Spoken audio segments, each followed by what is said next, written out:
everyone, I'm Sophie, and today I'm going to show you all about how to use iron-on transfers when doing embroidery. I'm using Brian Haggard's Heirloom embroidery, and it's filled, you can see I've used it a bunch, with all kinds of designs that you simply iron on and follow with your stitches.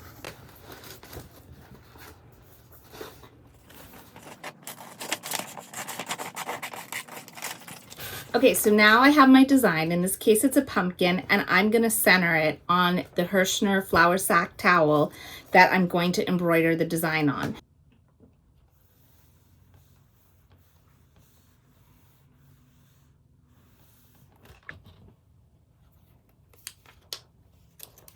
So as you can see, my design is ready to be stitched. All I have to do is follow along the lines, and I'm gonna have a perfect pumpkin dish towel. So fast forward, here we go. The pumpkin is done with a few back stitches, stem stitches, some lazy daisy type stitches. Very cute. Opportunity to use lots of colorful embroidery threads. I used all pearl cotton in this project.